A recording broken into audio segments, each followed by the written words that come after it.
aí, pessoal, eu resolvi gravar esse vídeo por conta dessa questão que estão falando aí, né, sobre o Pix.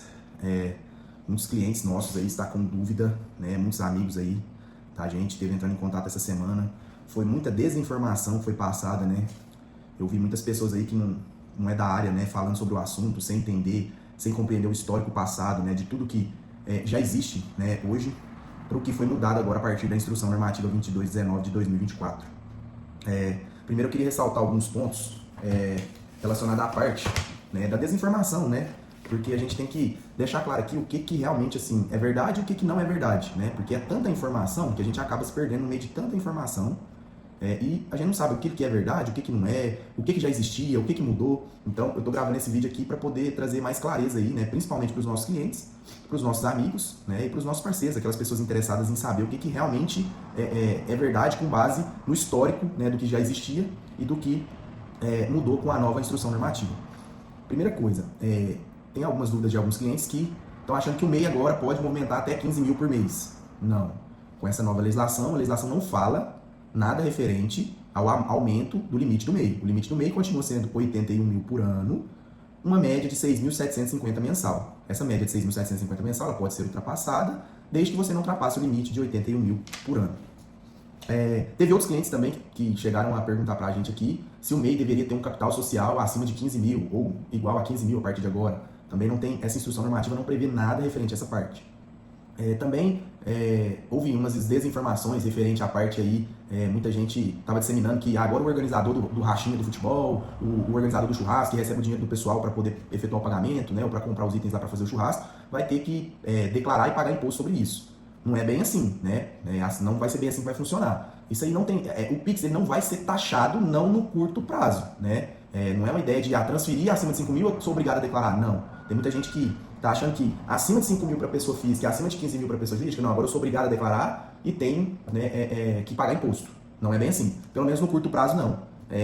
Eu queria trazer agora primeiro um histórico, né, do que já existia, o que mudou com essa instrução normativa e quais são os próximos passos aí, né, que a Receita Federal quer com essa nova instrução normativa.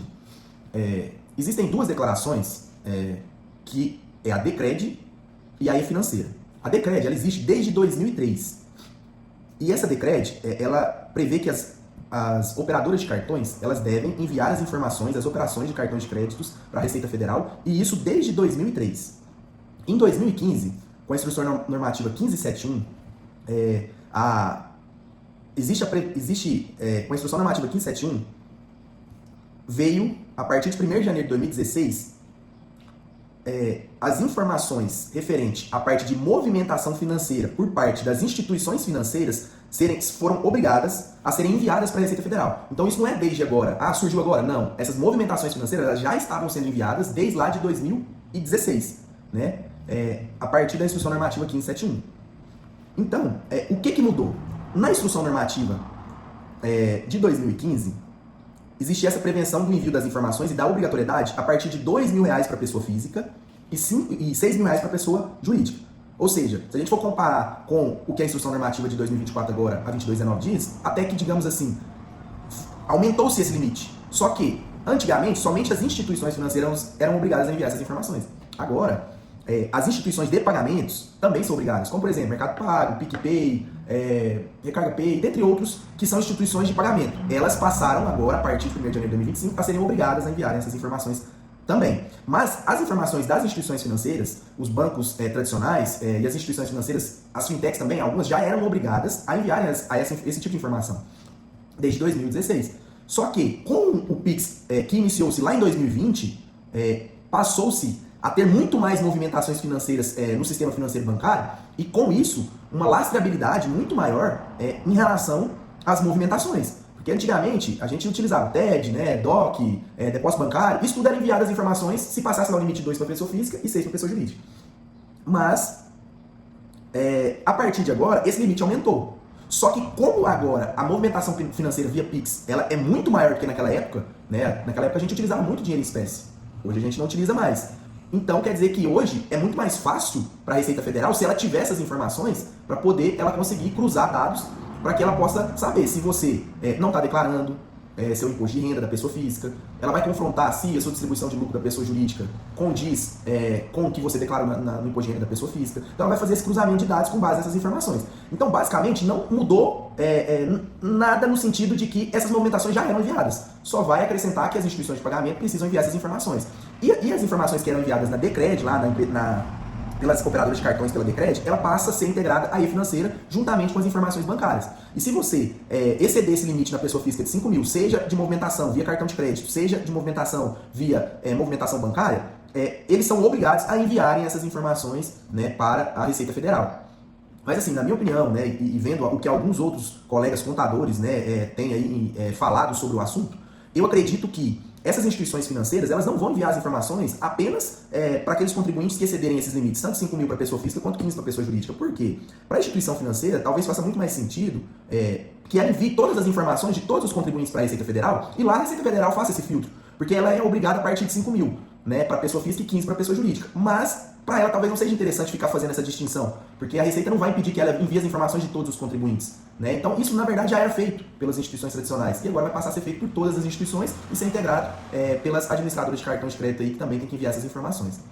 Então, eu gostaria de passar isso para vocês, que na verdade não houve tantas alterações assim, foi muita desinformação em relação a essa situação.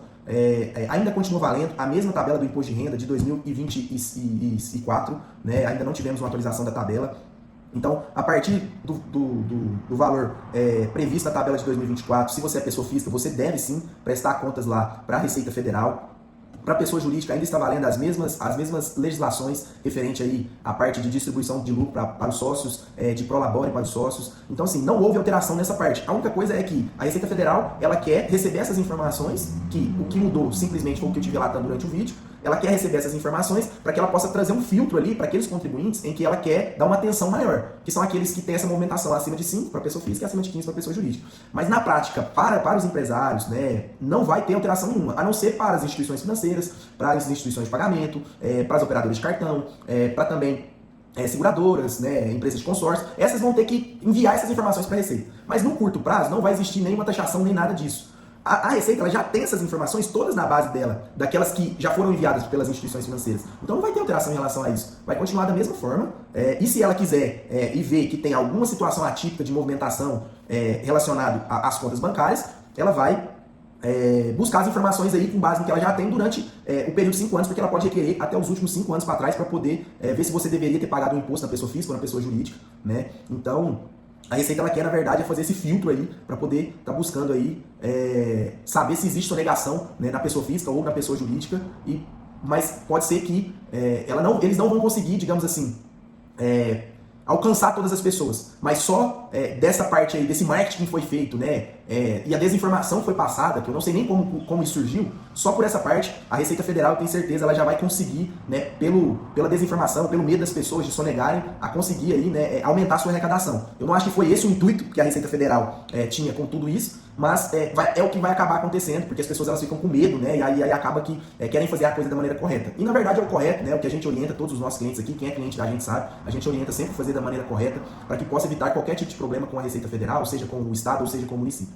É isso que eu gostaria de passar para vocês hoje, para que vocês possam ficar tranquilos em relação a isso e não desesperar, porque basicamente continua da mesma forma. O que vai mudar é que vai existir mais informações recebidas pela Receita e ela vai filtrar isso para poder estar dando atenção aí para aqueles contribuintes em que ela acha que é preciso dar essa atenção.